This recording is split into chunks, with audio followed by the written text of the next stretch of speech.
Good afternoon, friends. On behalf of Press Information Bureau, I welcome you all to this press conference on Union Budget 26-27. At the outset, I offer my sincere congratulations to Honorable Finance Minister Srimati Nirmala Sitharamanji for presenting the Budget 26-27 in Parliament today. I extend a very warm welcome to you, ma'am. I extend a warm welcome to the Honorable Minister of State for Finance, Shri Pankaj Chaudhary ji. I also welcome Secretary, Department of Public Enterprises, Secretary Expenditure, Secretary Deepam, Secretary Financial Services, Secretary Economic Affairs, Revenue Secretary, Chief Economic Advisor. Friends, first the Honorable Finance Minister will make her opening remarks. Thereafter, we will take some questions. Please remember, identify yourself and your organization's name.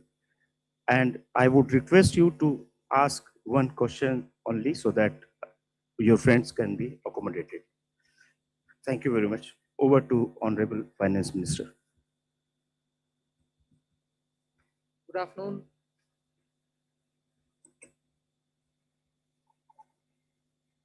This is the customary press conference that we hold with all the secretaries.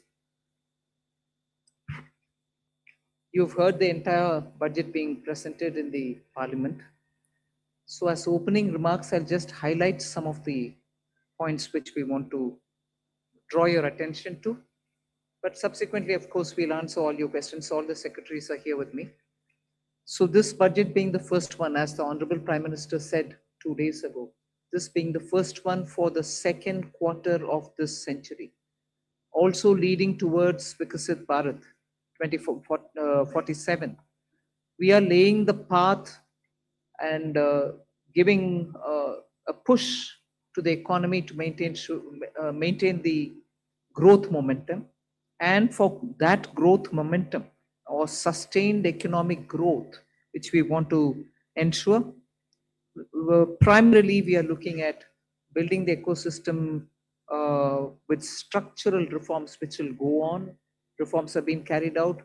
We are continuing to do the reform activities, so it will continue with an aim to make sure that we create enough environment for improving productivity and making sure employment is generated. Also, technology, 21st century, this century is completely driven by technology. So we will ensure that technology is brought in to benefit the common man, to make sure common man benefits in the sense of ease of doing living, or for his business to prosper, or for farmers for greater productivity or better logistics, whatever. So technology for benefiting every common man. And above all, with all this, inclusive development. Sabka Saath, Sabka Vikas, and that is why you heard me bringing in schemes which have good allocations for bringing better health facilities, creating a cadre of people, not cadre in that sense, but a bulk of people who can come in as health workers, paramedics, and so on, and also making sure we are able to provide dignified opportunities for Divyangjan. Mental health has also received a lot of attention. So these are the side for Viksit Bharat and making sure Sabka Vikas hoega. But the idea is the advantage and the momentum that we gained since after COVID by increasing public capital expenditure will continue. We've announced that 12.2 lakh crores are coming through public expenditure this time. It is 4.4% of the GDP. I'd like you all to please notice that, which is the highest, at least in the last 10 years. It could even be highest if you were to take data earlier. No increment in capital expenditure, sustained fashion, has happened ever before. This one marking 4.4% of the GDP. Then what are the kind of things which will happen through it? You will have dedicated freight corridors. I've named Dankuni in the east, Surat in the west. Then I've also highlighted that 20 new national waterways, not national highways, national waterways are being planned. And again, there those are going to pass through some of the critical mineral areas. Orissa, where the mineral rich state, you have the waterways taking it to the port. and the 2 ports have been identified, Paradip and Dhamra. Similarly, we are also making sure that the coastal cargo movements will be enabled through a cargo route, so that through the coastal area we are able to cut down on cost of movement of goods. City economic regions, developing them is a very big new measure that we're coming up with. And for that, an allocation of 5,000 crore per city economic region. Imagine the amount, 5,000 crores in 5 years, 1,000 crore per year per city is being given, and the emphasis is going to be largely on tier 2, tier 3 cities. And then talking of infrastructure further, with the capital expenditure coming with the big number, you're having also the high-speed rail corridors. 7 of them announced. The destinations are clear, so that they become the bridge for all these economical robust centers. So those are for making sure that the infrastructure, the capital expenditure are getting tied up, and the country benefits from the ripple effects that these can bring in. The 7 strategic and frontier sectors in which we've highlighted that will increase productivity and also have new investments come in and give emphasis for India's own brand on those things is on the biopharma sector. I think that's going to be a big change in the way in which we are looking at giving capacity for those who are able to research, who are able to undertake research and development. So 10,000 crore initiative again over five years for domestic biologics and biosimilar production. This is a clear message and backed with enough substance that India's lead in the pharmaceutical sector should be kept intact, but at the same time bring in newer ways of helping the pharma sector, and also because it has an impact on human health. Semiconductor mission had 2 major announcements that will improve the India stack and also the IP related matters. Electronic components manufacturing scheme for 40,000 crores. It's a major encouragement for electronics to become self-sufficient. We have also announced establishing rare earth corridors so that India can face and be able to meet its own requirements with its materials. So once we identify and are able to explore these minerals and process them, make them available for us, our dependency on external sources for bringing in the rare earths will be lesser. And we've identified the states where we want to establish this rare earth corridors. They are going to be in Orissa, Kerala, Andhra Pradesh, and Tamil Nadu. So these are very important developments, and they are going to have multiple decadal impact on the Indian economy. Our dependence on magnets and rare earths will be brought down. 3 dedicated chemical parks, again for reducing our import dependence. High-tech tool rooms for research that will be set up in 2 locations.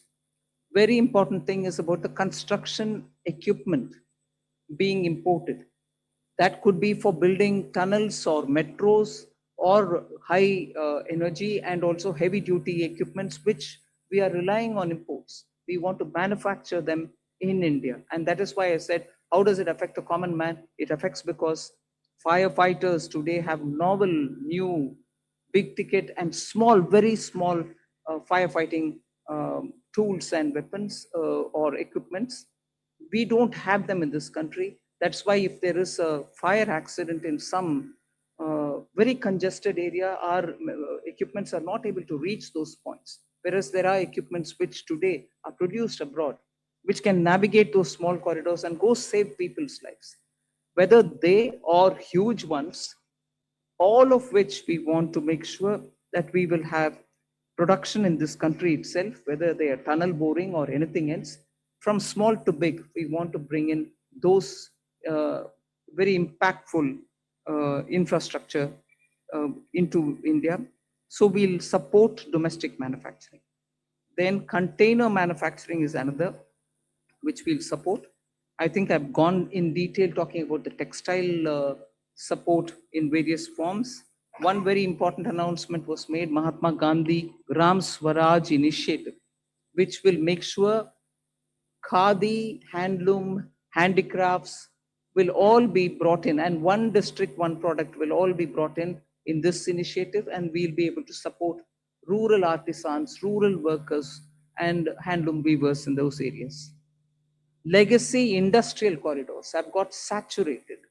Manufacturing happening there is now very constricted because they are not able to bring in newer robotics and others. So we want to upgrade these legacy industrial clusters so that they become competitive and efficiency comes into these places. Even more important is the champion MSMEs, small and medium industries, entrepreneurs, MSMEs, who are going to be given all the support, and three-pronged approach is being taken up there. We are giving equity support, we are giving also liquidity support, above all professional support for them, so that MSMEs, the equity support is supported by a 10,000 crore SME fund, growth fund.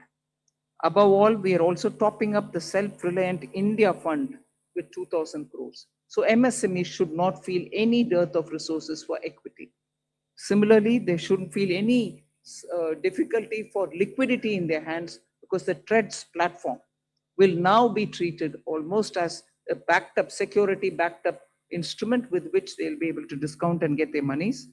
For professional support, we're working with the chartered accountant and cost accountant institutes so that they can create corporate mitras who can help these MSMEs in filing their returns, doing their accounts, and so on. Above all, for youth and training, there's so much.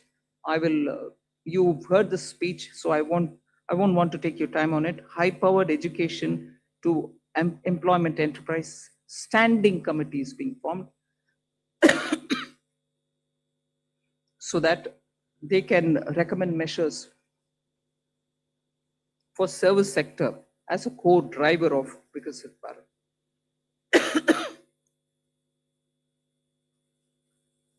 Part B concentrated a lot on tax and related concessions that are being offered. More importantly is the process simplification which has been announced.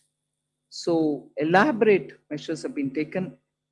You will be able to also seek clarification if you want. New export opportunities for fishermen who can go into the economic India's zones, high seas, and also assess and access the global markets. The one very touching, and I really was moved by this proposal, is where we have identified 17 drugs or medicines which are going to be basic custom duty exempt, which are important for cancer patients. Similarly, 7 more rare diseases are added to the import exemption list of the import duties. Baggage clearance and personal items which you bring in when you travel are all being given enhanced duty-free allowance. Besides that, there are quite a few direct tax and indirect tax proposals. Decriminalizing the penalty proceedings and support to the IT sector are some of the high points. As an opening remark, I'll conclude here. I'm sure you'll be able to ask questions and seek clarification. Thank you for coming. Thank you, ma'am. I'll start taking the questions. First question is 17. 17. Good afternoon, ma'am. Shishir here from Hindu Business Line. Ma'am, my question is that under the miscellaneous capital receipt, the provision is 80,000 crore rupees. And last year, the provision was 47,000 crore, which has been reduced to 37,000 crore rupees now. Does this mean that there will be more equity monetization this year, or there will be more focus on the asset monetization of CPSEs? So you've got it rightly. The intent is that we will have a very strong asset monetization plan in place. Last year, ma'am had announced in the budget that there will be a pipeline prepared, which is being done. So we hope to reap the dividends from that.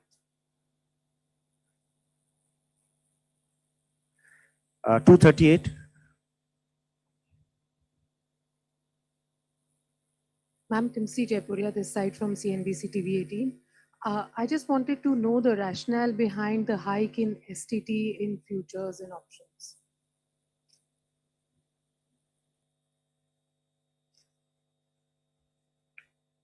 So, first of all, I believe, some confusion. In fact, the question that you have asked rightly reflects the announcement itself, that the only change made in STT is in the future and options. All the other STT rates remain the same.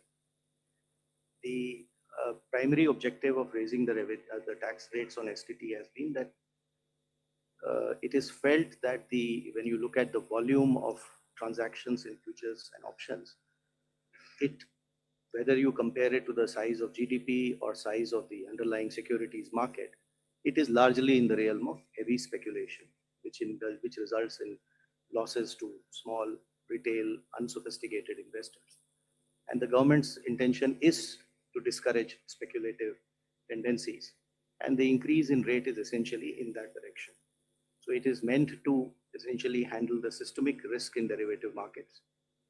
Even after this increase, however, the rates of STT will remain modest compared to the volume of the transactions that is happening there. This is the reason.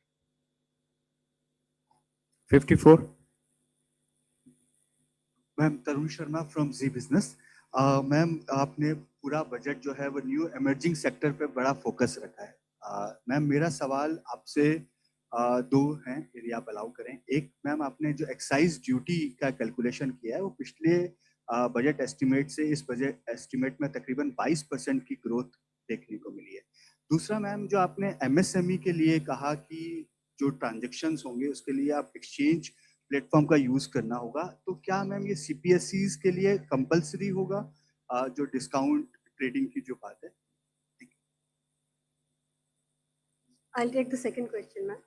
So, हाँ, ये CPSCs के लिए mandatory होगा कि discounting as well as non discounted bills दोनों को ही trades पे करना होगा, ताकि वो 45 दिन में भुगतान एमएसएमई को कर पाए। और ये हर तरह से चेक कर लिया गया है कि ये हो सकता है। So we want to make CPSCs as pioneers. We hope, like ma'am has said in her speech also, that other corporates will also follow.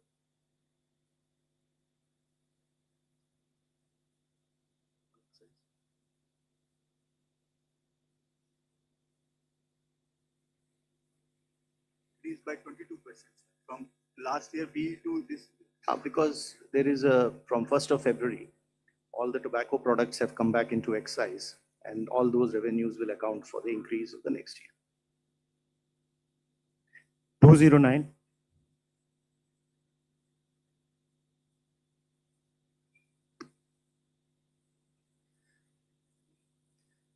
I'm Prakash Predashi from ET now. The budget has announced restructuring of PFC and REC. What will this restructuring look like? And does this also mean that these NBFC will be merged going forward?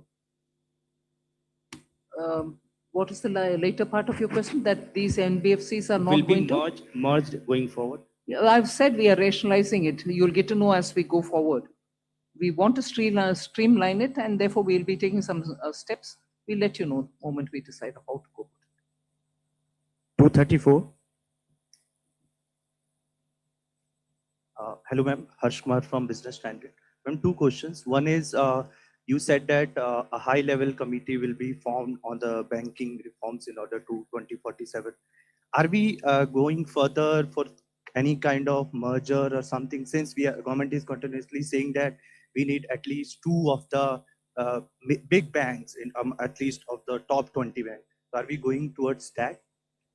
No, first of all, when I say that it's going to be a high-level committee which is going to look into it, the terms of reference will be prepared, and we are looking at committee to go into the entire expanse of the banking sector so that they come up with recommendations which help us to plan for banking for 2047. We need, by the time we become a Vikasit Bharat, 2047 is our goal. We need to understand what are the other steps that we need to take in the banking area, and based on the recommendations, we'll go forward. But we have the Secretary, Department of Financial Services. We'll ask him to also give speech, please. I think you have rightly responded. There are large number of aspects relating to the banking requirement. For example, the credit to the GDP, commercial credit to the GDP ratio low, and the expansion of the banking network, and what kind of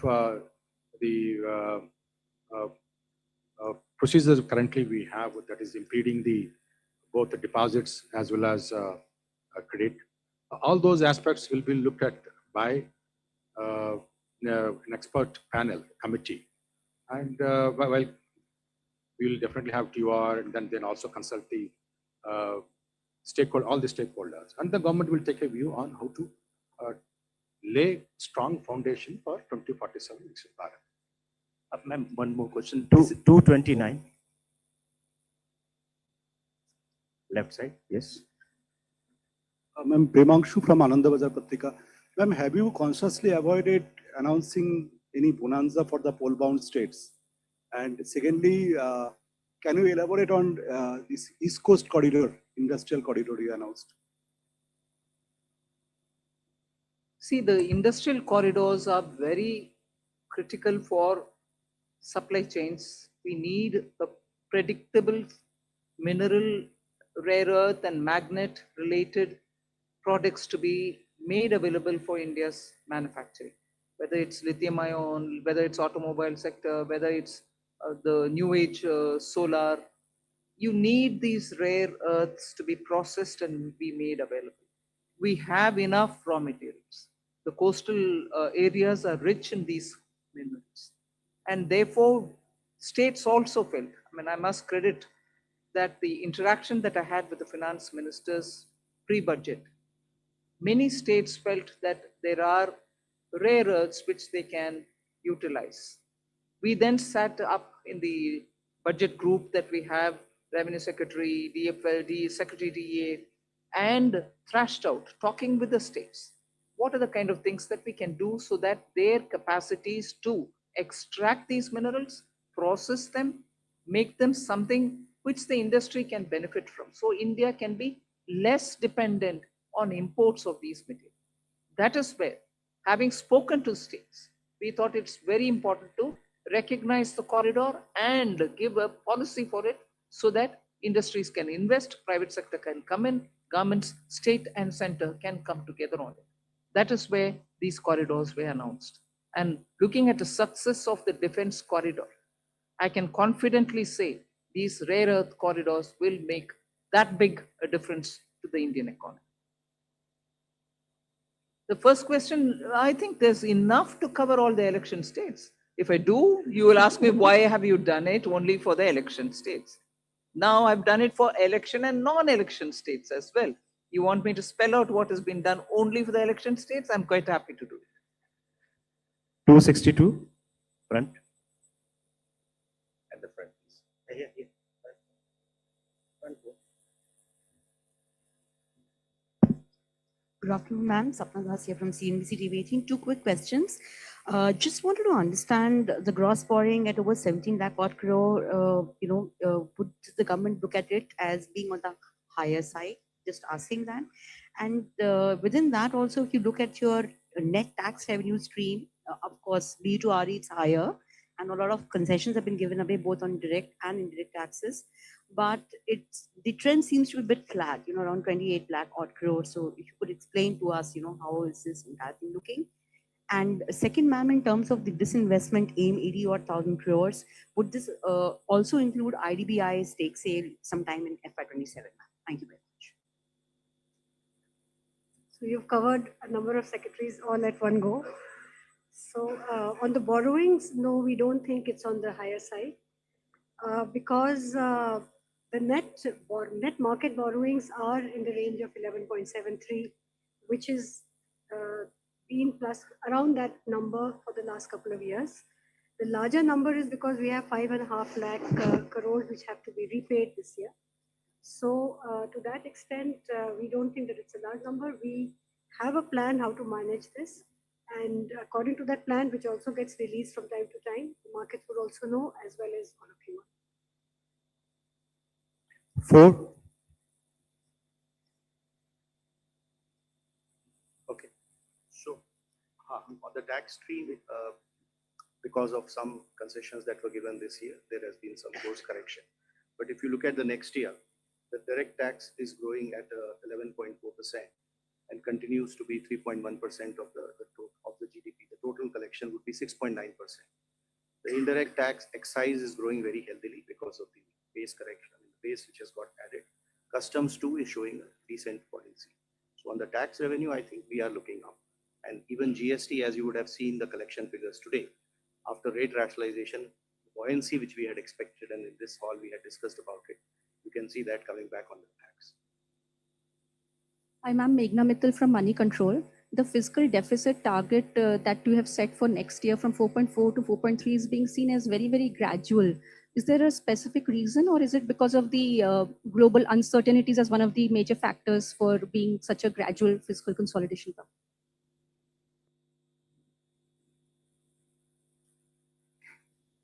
I would have thought you'll appreciate it being gradual. Because particularly fiscal, drastic changes don't go down well. One or the other section gets hurt.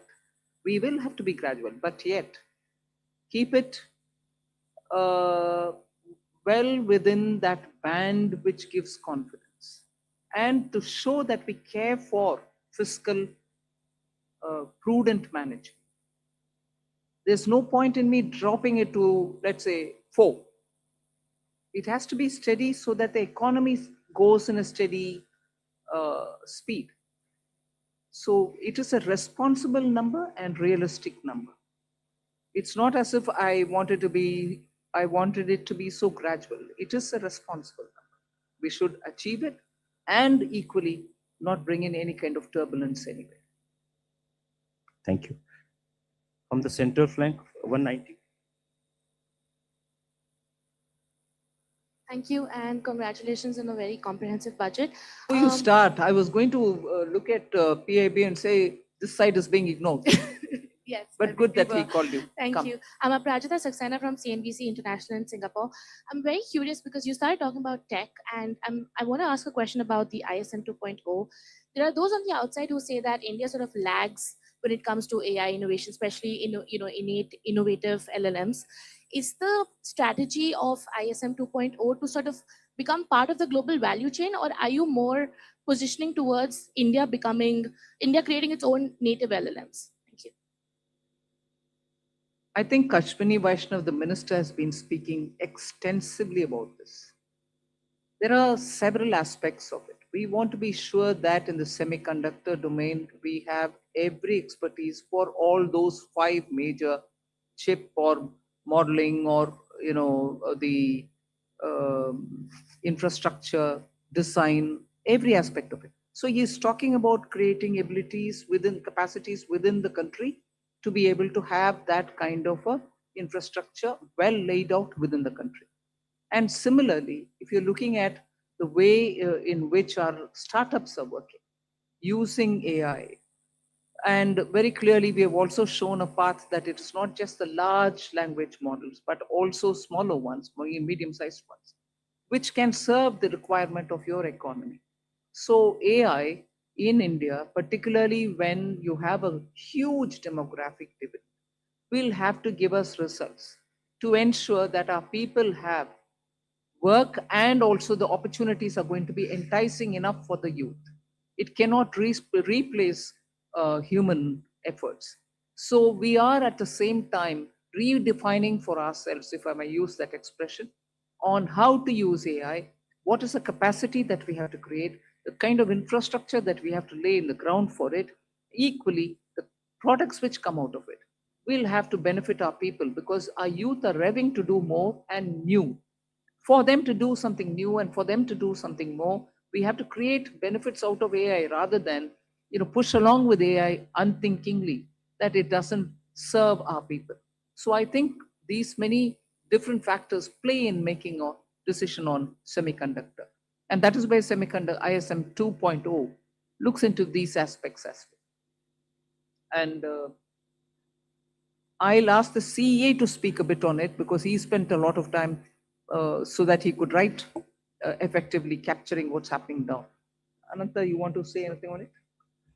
Actually, we have to see the semiconductor mission and the announcements related to the rare earth corridor, which ma'am talked about a few minutes ago. All of them as part of the framework that we presented a couple of days ago here on the strategic resilience part. So in fact, many elements of this ma'am's budget speech focus both on equipping us to handle the AI related technology as well as skilling the population in areas where they can be immune to some of the AI related impacts as well. So it covers both dimensions, and therefore the semiconductor mission, the rare earth corridor, and also some of the Part B announcements ma'am made about the various electronics and the manufacturing sectors were all part of the initiatives to make sure that we make ourselves strategically resilient in a very fraught global environment. 138 at the back side.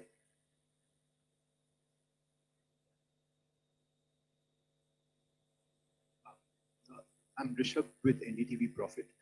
Just wanted to ask on the buyback tax, the rationale behind it, because was it essential to do it now? Because in 2025, there were a lot of companies that came out with significant share buybacks.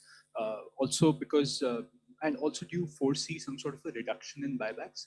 And secondly, on pollution related schemes, the outlay has been very stagnant, but pollution as a problem remains. Is this not a policy priority for the government now?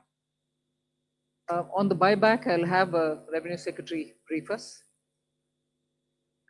First of all, on the buyback, I'd like to clarify. I hope that the point was clear enough in the speech also, that it is enough, in fact, a relief. It's not a tax, additional tax, it is a relief. Buyback tax system was changed to make it as a dividend income, which is income at the applicable income tax rate at the hand of the shareholder. It has been corrected now, and we have put the tax to be in the hands of shareholder as a capital gains tax, which long term, for example, will be only 12.5%. So there is a correction and a relief which has been given to the shareholders.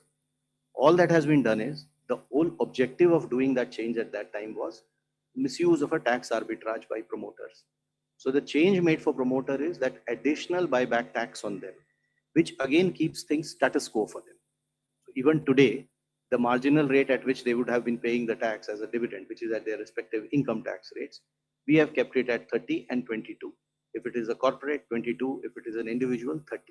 So as far as promoters is concerned, it is status quo.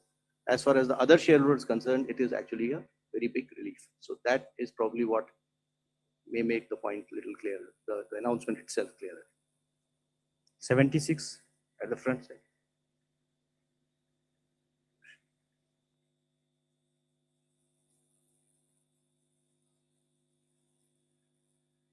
So pollution is a priority with government, and not everything has to appear at the budget speech is how I would put it, ma'am. So we are working with many state governments on projects related to air pollution, even water pollution.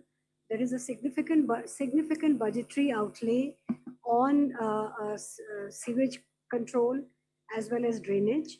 And as it was noted, you would have seen the Finance Commission recommendations also.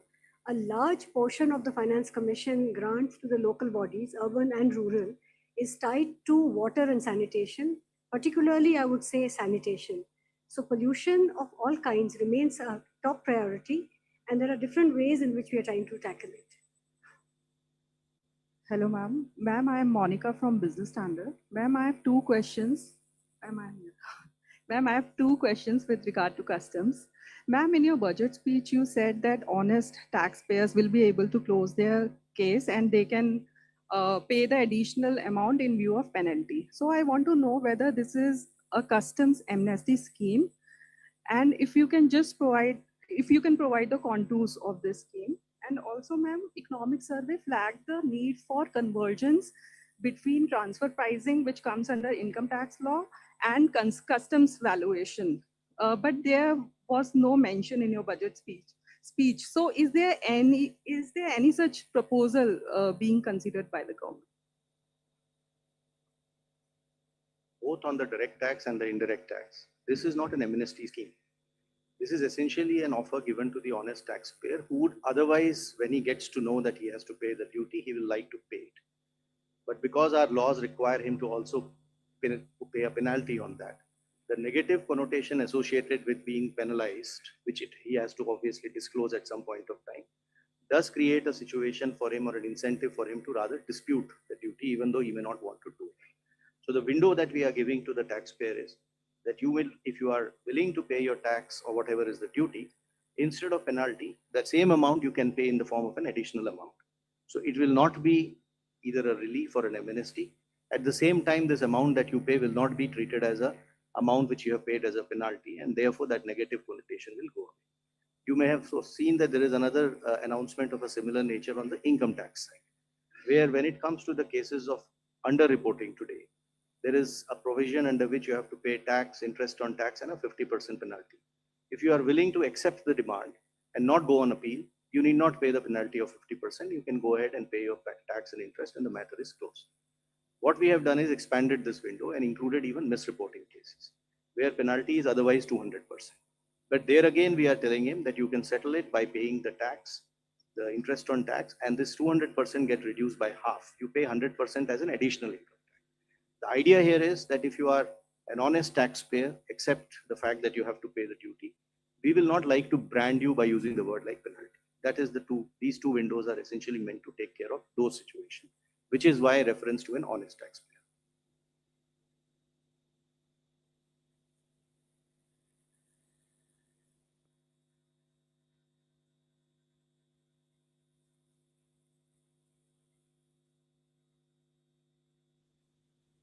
Yeah, we are examining that separately. 194. Left side, yes. Ma'am, this is Amitod Singh from CNBC International. Congratulations to you and your entire team. I have two questions. The first is around foreign investors. There were a number of expectations that taxation structures would be changed, particularly when you think about things like withholding tax. So what we want to understand is whether that was even discussed within the government. My second question is 15% defense spend increase. How much of that has to do with global uncertainty? Revenue Secretary can answer on the first question. See, global uncertainty is something which definitely occupies all the officials' mind when we are preparing for the budget. But I won't attribute it to be the cause for any one step. Across the board, we kept that in mind. So it's not the cause for any one thing that we've done or one thing which we did not do. That's kept in our mind. Our macroeconomic fundamentals are strong. You heard the CEA speak that despite you having a macro sound economic foundation, you're still sort of facing a world which is uncertain. And therefore, when currency, Indian rupee versus the dollar becomes an issue, you have done everything within the country to make sure your fundamentals are fine. But the uncertainty globally is affecting on many grounds, and we are seized of it for everything that we do, not for one particular thing, but ours. Yeah, I think today we need to look at what has been announced in the budget. So we would rather focus on that, because there would obviously be many of the issues which would be discussed and deliberated. But what has come out for you before in the budget is what is there, and we should probably focus on that. And if you saw that there are many announcements, especially which are addressing the needs for attracting investment in India, bringing more certainty, both for the residents who interact with their related parties, as well as for the non-residents who otherwise do business here. There's a whole host of those announcements. You would appreciate that what, for example, has been done in IT services is a change which is completely, and it's a fully comprehensive change, which practically will take care of just about 30 companies need to now sign APAs. The rest, all 11,000 odd will be covered under one or the other system of certainty of taxation, either through safe harbor rules or through the APA agreements. So this has been a major change. In specific sectors where we felt that the residents needed certainty, we have provided that, whether it is in the data center, whether it is in manufacturing, electronics, even for the expats, if they are going to stay here, the experts for a longer time. On the data center, I just thought I'll take this opportunity to clarify, because there was some speculation about what has been done. The thought process in this is that a global entity which is providing a kind of cloud-based data services uses data centers all over the world to provide services to the customers. So it is very difficult to connect one-on-one as to which data center has resulted in what type of revenue. So the international entity of this nature would like to set up data services centers in India, which is a net economic plus for us because it adds to that level, scale and level of economic activities. It has strategic purpose too. So the arrangement we have done is, just because that entity will set up data service centers and will use this as one of the many to provide services globally, should not become a cause of uncertainty for it that its global income will get taxed here. So that is the certainty which we are giving to it. Quite naturally, the data service center, which is located in India, will be taxed depending on the way it is positioned. And that entity will be selling its services to customers in India through a reseller entity, which again gets taxed. What we are excluding from taxation is this global entity, which is essentially doing cloud-based services, using data services centers across. And we do not want it to be deterred from enhancing its business footprint in India to provide such global services. I'll just come in to add to that point on foreign investors, to point out one or two points on the Part A side also, which are important. One is that this was this ask from AIFs for a very long time, that most AIFs in our country are formed as trusts. Their request had been for a pretty long time to consider if the LLP Act can be modified and amended to align it with the functional requirements of AIFs. That has been announced today, which is a very big move forward, as it will allow them to, the amendments are going to be of such a nature that by becoming LLPs, first of all, the liability will get limited. And then there are going to be amendments which will also allow for document filing, rationalize for entry and exit of partners, and similar such things to make it easy for the AIF partners. So that's one of the announcements today. The other was the announcement on the PROIs and the relaxations given therein of how much they can invest in a company individually and together. So those limits have been significantly enhanced, and all of it has been rationalized in line with OCIs and NRIs. Other than that, the FEM NDI rules, we intend to review it for two things. One is, again, we are continuously in touch with investors. There are asks over there. So instead of doing it one by one, this shows the intent of the government to actually reach out and address the world which is interested in investing in India and make it easy for them to do so. 214. Ma'am, मैं आलोक प्रियदर्शी हूँ CNBC आवाज से। Ma'am, मेरा सवाल यही है कि जो सवाल STT से रिलेटेड है, सिक्योरिटी ट्रांजैक्शन टैक्स से, मैम जो पॉलिसी है फ्यूचर एंड ऑप्शन को लेकर सरकार की क्या पॉलिसी है, थोड़ा सा स्पष्ट करें। और दूसरा कि जो STT बढ़ाया गया है, बहुत ही जैसे रेवेन्यू सरकार की बहुत मामूली बढ़ोतरी की गई है, तो क्या इससे जो सरकार की पॉलिसी के रिटेल इन्वेस्टर्स को ऐसे जो बहुत हाई रिस्क की इंस्ट्रूमेंट है उनमें निवेश से एक तरह से कॉशन करने की पॉलिसी है, तो क्या इससे ये मकसद हासिल होता है क्या? I'll ask the Revenue Secretary to go into the details, but आपका विषय जो मकसद के ऊपर बात कर रहे हैं ना, मैं पिछले बजट के समय में भी इसका एक्सप्लेन भी की। We are touching only the futures and options. STT otherwise बाकी सब का ट्रांजैक्शन के ऊपर कोई नहीं किया। मगर जहां स्पेकुलेशन, हिंदी में सट्टा बोलते हैं, स्पेकुलेशन ज्यादा और समटाइम्स हाईली रिस्की, क्योंकि हमें मैसेज आता है लोगों से कि इधर बहुत लॉस भी फेस कर रहे हैं लोग जिनके हाथ में इतना एक्स्ट्रा पैसा भी नहीं है जिससे वो स्पेकुलेट कर सकते। So this nominal increase is purely aimed at high speculation only to deter them. मकसद बोल रहे हैं, हाँ, उनको थोड़ा डिस्करेज करने के लिए। हम इसके खिलाफ नहीं है, जरूर एक्टिविटी जो होता है उसका रेस्पेक्ट करते हैं, मगर इतने लॉस और इतने छोटे छोटे लोग का लॉस को सरकार देखकर कैसे आप चुप रह सकते हो? डिटर करो थोड़ा उसको पीछे हटने के लिए, बस उतना ही. So the tax is only one element of the kind of supplementing or supporting that policy, which is what I explained before. In as far as the rest of what and how this market has to be regulated is probably for the market regulator to respond better on that aspect. 67 from the center. I'm Pallavi from CNN News 18. Little political question because the reactions are coming in from the opposition parties. Rahul Gandhi specifically says that the budget has failed to go in for a course correction and that it not address the real concerns of the country. With due respects, I don't know what course correction he is referring to. Economy and its fundamentals are strong.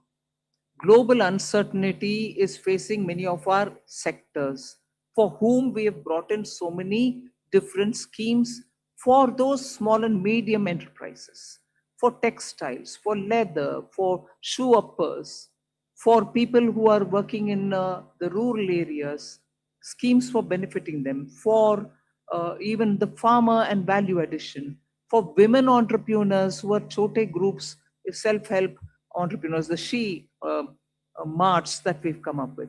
These are ways in which we are reaching out to the common small people to make sure that they don't have to face big changes in their life because of any volatility coming from outside. They could be contributing to exporting small things, but different uncertainties can affect them equally. Many of them have been shown as successful because you see when you go there, Lakpati Didis is a fantastic difference made to women in the rural areas. Now we're bringing them together to sell their wares. Are these not measures through which we are reaching out for the poor, the small, those in a difficult terrain or in rural areas? And with all this, the fundamentals of the economy remain strong. And that has come out even in the economic survey. So, well, politically you want to criticize, you're welcome, please do it. But if you want to give me the facts on which you're basing your argument, I'm willing to hear and willing to reply to that. 16. The center.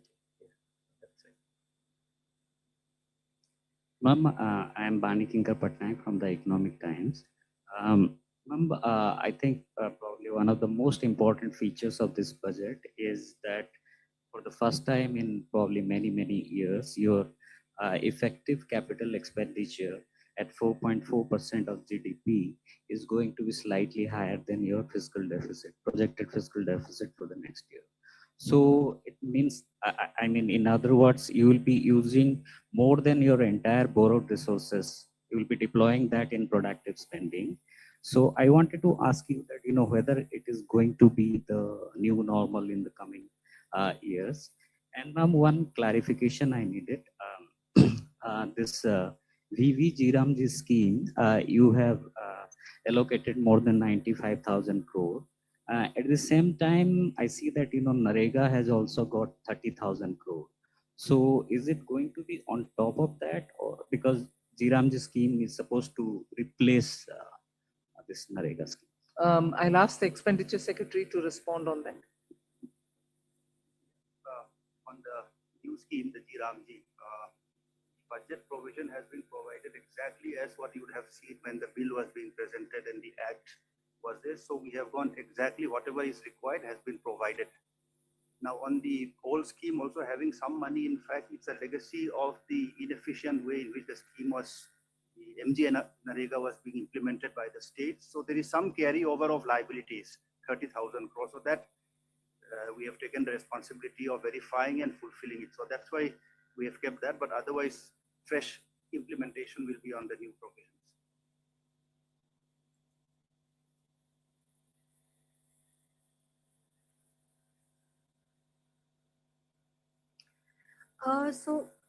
I would say that the fact that we have an annual budget means that we review everything annually.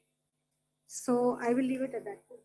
We have done our fiscal math, and I think we come with a certain credibility on the fisc that we are confident of meeting, and while adhering to our commitment to higher capex. And fiscal deficit financing, as we have always done, is through a mix of market borrowings as well as NSSF. So that will continue. So there's not many major changes like that. Thank you. 37 at the back, yeah. Hi, ma'am. This is Shrimi Chaudhary from NDTV Profit.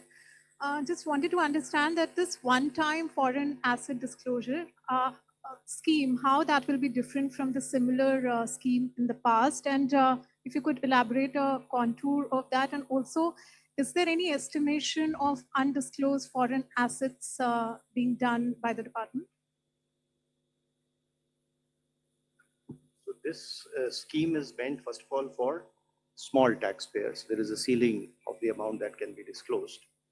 This window was provided for the first 3 months when the act was brought in, the BMA Act, and that time people utilized it. What has been found is that there are many small taxpayers who, because of their ignorance, etc., have not been able to do proper disclosures. So this window is being given as a one-time 6-month window for such small taxpayers, the list of which some idea of who they are has been given in the budget speech also. So there are two streams in this window. One is of the people who have paid their tax, the income is disclosed and is quite transparently known. All that they failed to do is they were not able to disclose the asset, foreign asset that they had because of that, which means they will be able to prove that the income was put to tax. However, the asset was not, just the only thing they did not do is they did not disclose it in their returns to the income tax department. So this is the window B, where we are saying that if you have a foreign asset of up to 5 crores, you can pay a fine of 1 lakh rupees, which today under the act would have entailed them a fine of 10 lakh, a penalty of 10 lakh rupees and prosecution. So you will get both immunity from penalty and prosecution, and you can declare those assets. This is category B. There would also be category of people who may not have been able to or have not properly disclosed their income. This is the category A, for which this limit is 1 crore rupees. So 1 crore rupees of foreign asset or income, if they have not disclosed, then they can disclose it during this window. In this case, however, they will have to pay the tax as well as 30% tax and then 30% additional tax on top of that, and a certain amount of interest. Again, they will get immunity from penalty and prosecution. The idea is to essentially help those NRIs, returning NRIs, students, some professionals, people who have gone out, people who may have got ESOPs, any kind of such assets that they may have outside. They'll be able to disclose it and be able to protect themselves against penalty and prosecution and come clean. And it has been structured in a manner that it addresses only small assets. And secondly, it is something which will be helping them to also, get away from all the procedural problems of penalty and prosecution. 25. Hello, ma'am. Ruchika Chitravanshi from Business Standard.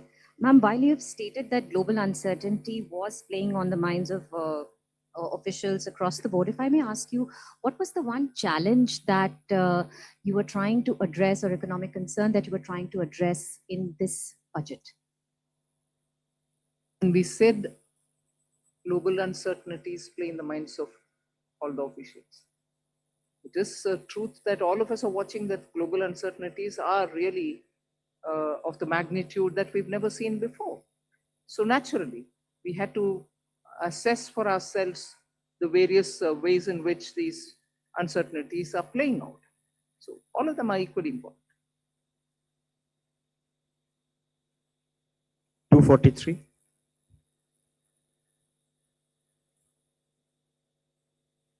Good afternoon, ma'am. Kriti Ambe from Informist Media.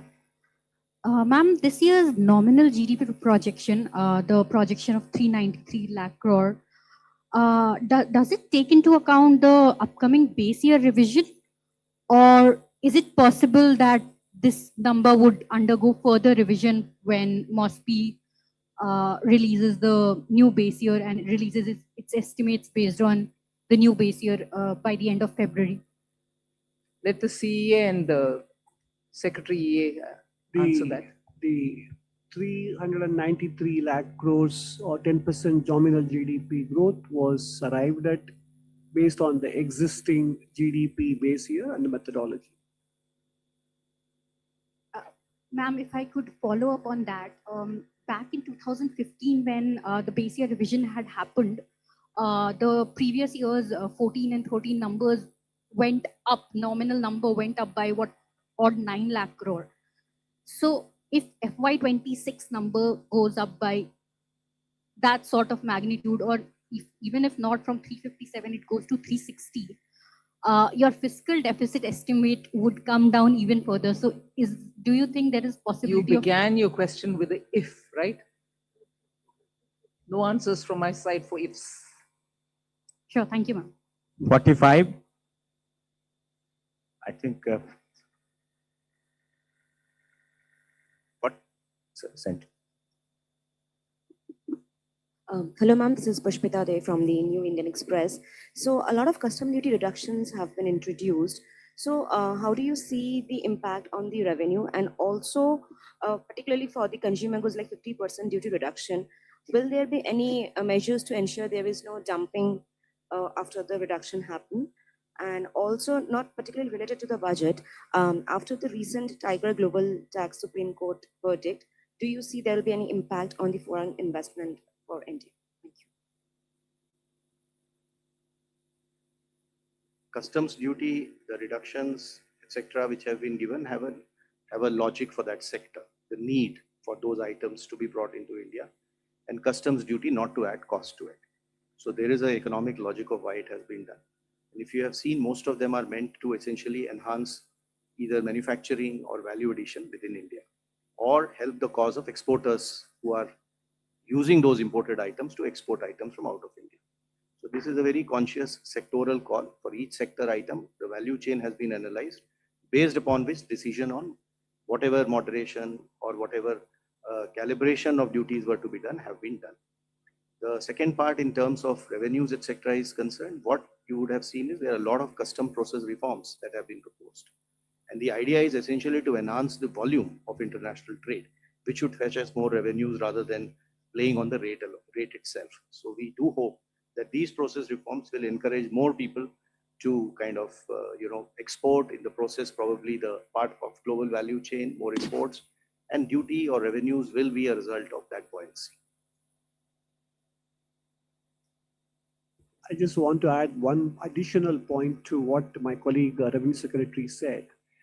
If you look at many of the customs duty reliefs given in Part B, you have to read them in conjunction with the announcements made in Part A on manufacturing. So you look at electronic component manufacturing and you look at the concessions given in Part B, there is a certain logic, alignment and synergy between the two. So that's exactly what you need to focus on.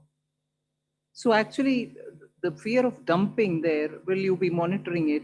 We are looking at only those sectors where we need to have our production capabilities improved, and raw materials shouldn't be a constraint on those items which are necessary for us. So it is a very calibrated way in which we've done. 39. That's right. Thank you, sir. Congratulations, ma'am, and everybody. Karishma from Business Today. Ma'am, I just want to also continue the question on the rural employment scheme. A couple of states have shared skepticism and apprehension if they'll be able to fiscally absorb it and if they have the appetite on the cost sharing for the scheme. Ma'am, second, just a follow-up question, if there could be an update given on IDBI disinvestment. I think the agriculture minister has spent a lot of time interacting with states to tell them what actually is Vikasit Bharat Gram, the G Ramji program is about. It is not about money. We have continuously given. That's why you heard Expenditure Secretary say, Manrega, balance which has to be carried forward, had to be provisioned for, we had to pay them back. Although inefficiently spent, we have to still give them, though we made the provision. And Vikasit Bharat G Ramji, as was at the time of the act getting passed, whatever was predicted was going to be provided, we provided for that. So I think there need not be any doubts in the minds of what is going to happen about rural employment guarantee scheme. In a way, the new scheme actually understands how efficiently it can function in the ground. Inefficiencies have been removed from it, and the money allocation proves that we have put the money where we spoke about. So that's fine. All disinvestments which have been approved by the cabinet earlier, that list will continue to be before us, and we will carry forward every such. And on specific, if you want to know, we have our Deepam secretary. Please do tell.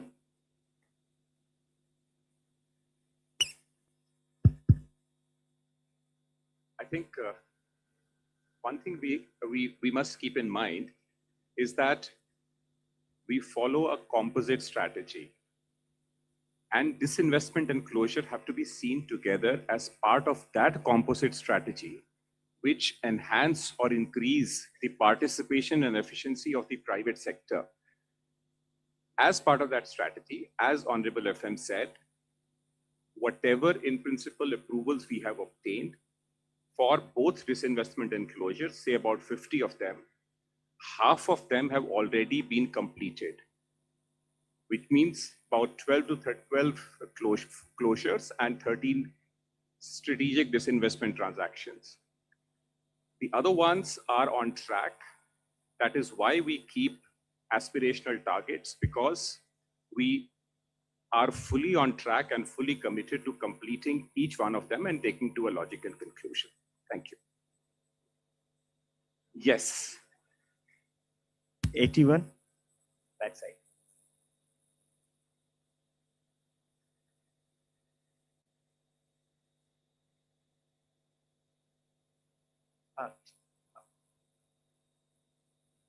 नमस्ते, मैं Krishna Mohan Sharma, Bharat express से। मेरे दो छोटे छोटे सवाल हैं। एक तो मुझे याद है कि दीपावली के दिन मैंने पूछा था कि फार्मास्यूटिकल सेक्टर में क्या करेंगे, तो आज आपने पिटारा खोल दिया उसको। I am very happy. दूसरा सवाल मैम ये है मैम कि यूनिवर्सिटी टाउनशिप बनाने की आपने 5 बात की, क्योंकि डेवलप्ड इंडिया के लिए बहुत जरूरी है। लेकिन प्राइमरी एजुकेशन और सेकेंडरी एजुकेशन, जो कि हमारे बैकबोन है ग्रोथ का भारत के लिए, उसके लिए इसमें क्या है? और दूसरा, अभी मैं एक शो करके आया हूँ, उसमें लोग पूछ रहे थे कि मिडिल क्लास के लिए बजट में क्या है, बजट में क्या है?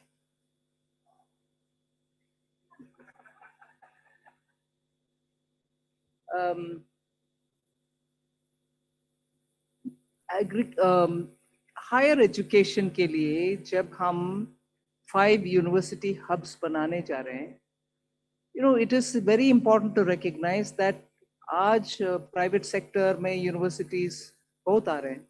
स्टेट्स का मन लग रहा है कि और हायर एजुकेशन सेंटर्स जरूर है, होना चाहिए। इन सब को सुनने के बाद हम हायर एजुकेशन में और ऑप्शंस ले आ रहे हैं, जिससे हर तरह का कोर्स उस हब्स में बने। Our students don't need to go out in case उनको वीजा नहीं मिला और बोरोइंग करके जाना है। उस क्वालिटी का एजुकेशन भारत में ही हो, इसीलिए जितने भी स्टेट्स वो क्या बोलते हैं, चैलेंज मोड में आकर के बोलेंगे कि हम जमीन देने के लिए तैयार है, मल्टी स्पेशलिटी हॉस्पिटल जैसे बनाते हैं, ऐसे universities with different types of courses can all come and set up, and this will also mean partnering with universities abroad.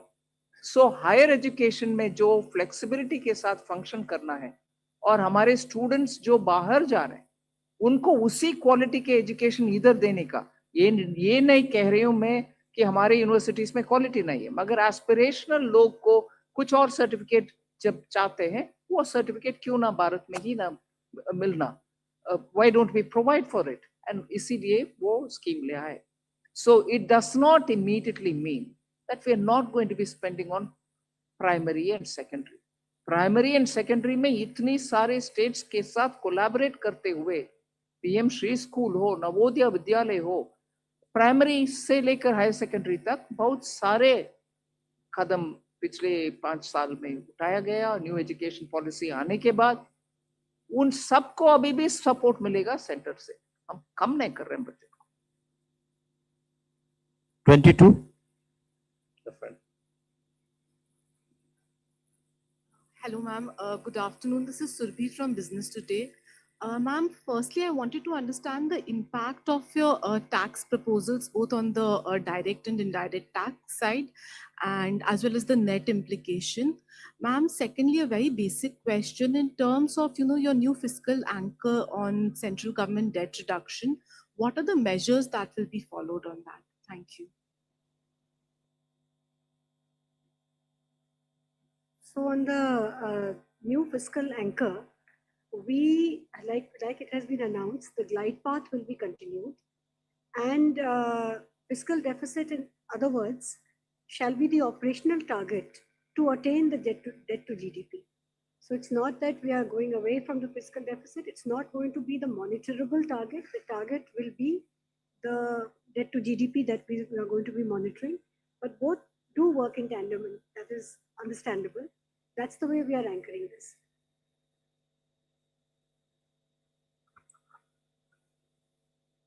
So I have already explained the growth rates for the tax the next year. So if you look at the buoyancy, for example, for direct tax, we are taking the buoyancy would be around 1.14. So which shows that we expect that with all these reforms, the tax growth should become and would be growing at a rate faster than that of the economy itself. So we do expect the tax income, the tax revenues to be sufficiently buoyant in the coming year. 46. This side, left. Ma'am, this is Priyansh from Money Control.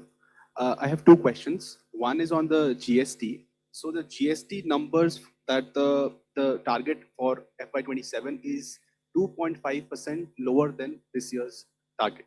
So although there has been, this is due to the reduction in rates, but when can we expect the growth to be in the positive territory? And second question on the nominal GDP number, have you taken under consideration the conclusion of the trade deal with US on the nominal GDP? And if it is concluded, can it be higher?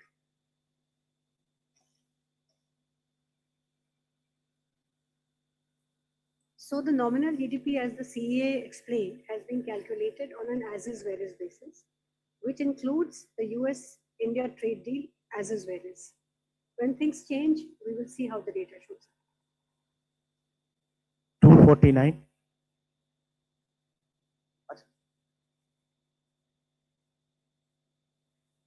GST revenues, what is the question? Can you repeat it? No. You will have to account the fact that compensation cess is not going to be there the next year. So you'll have to exclude that, which is why you would see our monthly figures are showing other than compensation cess. That is the right number to look. Hello, ma'am. This is Priyoshmita from Informist Media. Ma'am, since you mentioned that gross borrowing for FY27 is not particularly high, can we expect more buybacks this year as well to bring down subsequent repayments? And secondly, are you looking to switch bonds with the RBI as well to manage your repayments? You did this this year in May after a gap of 2 years. Thank you. So the reason we do buybacks and switching is basically to reduce our repayment burden and to mitigate the bunching up effect, and also to manage the costs. So we did a significant switching of high coupon securities this year. Next year, this 5.5 lakh crore which needs to be repaid, as they keep coming up, we will be taking decisions closer to those, while work is continuously going on this in one division of DEA. 24.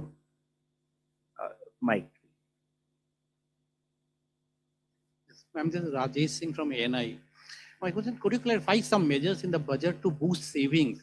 Because there was some demand by bankers for FDs to be linked with like equity benefit, or NPS scheme were demanding some kind of tax benefit. Because we need greater savings for greater growth. We need greater savings for greater role, all right, and the banks know how to do it. 9.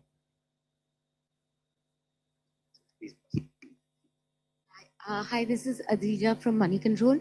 I had two questions. One was on the fact that the economic survey had also raised some concerns about states' fiscal health and their borrowing, putting pressure on the sovereign borrowing rates also. I just wanted to understand, has the center thought about how do we want to tackle this with the states? Because we are targeting a debt to GDP ratio, but we know overall debt to GDP ratio is the anchor that most global agencies look at and ideally needs to be looked at. Second, my question was on the FEMA rule changes. I just wanted to understand with the interaction with the investors or the stakeholders globally, what are the kind of demands or what are the kind of requests that are coming in, especially amid the status when it comes to foreign investor outflows. So what are we looking at if we've thought about anything yet? Talking with states about their borrowing can only be done as a nudge conversation. Beyond that, the center cannot do. Equally, if you look at it, the center is also under Article 293(3), duty bound to make sure that the borrowings of the states are also monitored in a way. We can't curb them, but beyond their FRBM, we can sit with them and have a conversation. But that's about where it is. And I think largely states understand their duty under the FRBM Act. So I leave it there, you understand. But on this question, the next question, the NDA. So on the NDI rules, there is a whole bunch of suggestions that we've got, but it's not like a review has started and a serious public consultation in a structured way started. So there have been, I don't remember from the top of my head, but some things on the definition of FDI itself, some investors have raised.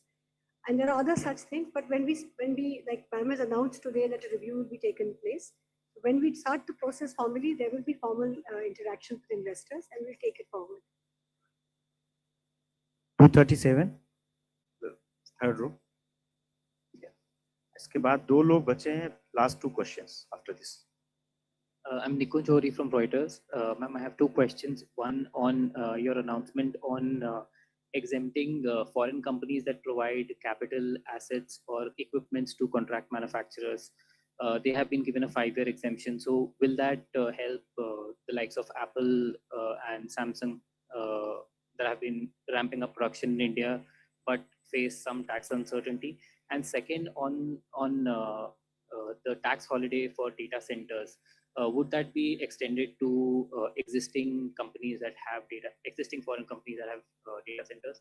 And lastly, there was a suggestion in the economic survey. I want to ask you whether the government would look at implementing it on diluting government stake in listed public sector companies. It suggested that you amend the definition of a government company through Companies Act and then lower your stake. So will that be given a serious thought? Thank you.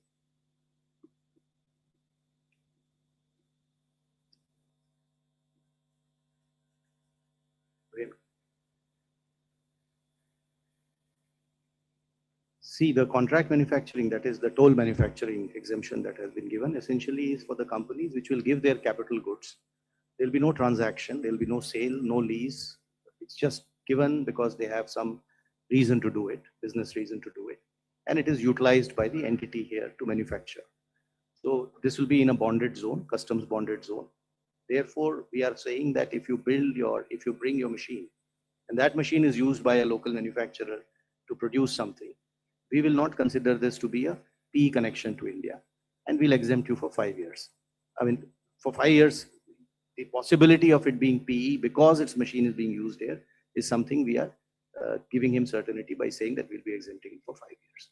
So there'll be, for example, if a big company sends its proprietary manufacturing, testing, or some tools and machines here, and because of which its global income gets into the risk of being taxed, is what we are giving certainty on by saying that for 5 years we'll be exempting.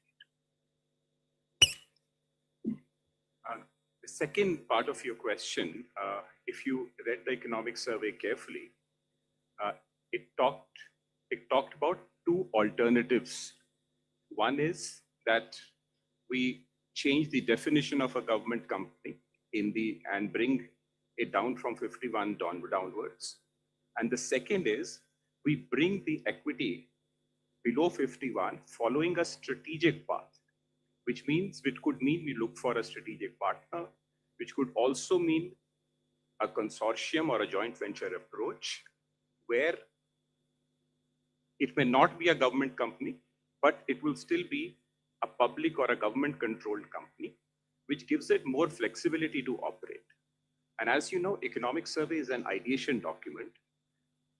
Once we consider that in the policy framework, we also have the Atmanirbhar Policy 21, which is doing very well. We will weave it all together. It is policy in evolution. And we will consider all these aspects before taking a step forward. Thank you. 11. Ma'am, this is Anup Roy from Bloomberg. So your nominal GDP assumption is pretty conservative even this year. Given that CA has given a growth rate of 7.2%, so are we assuming inflation at 2.8% for the year? And does that show that inflation is structurally down in India? Inflation is down in India and it is remaining there for some time. And inflation is just not the only one which is a deflator, but however, largely you depend on that. And I think therefore the assumption of the nominal GDP is realistic. So we cannot, for the reasons well known that you want a nominal GDP to be a higher number, cannot bring in factors which are beyond the usual calculation.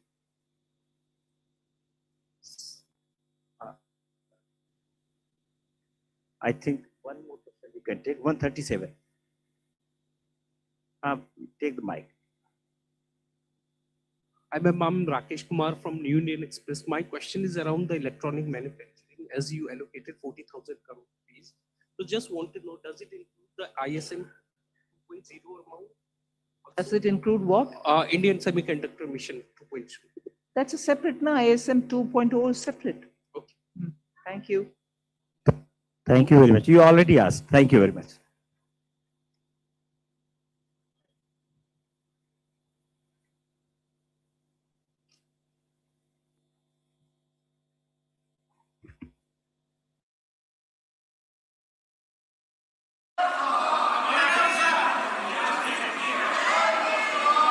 Item number 1.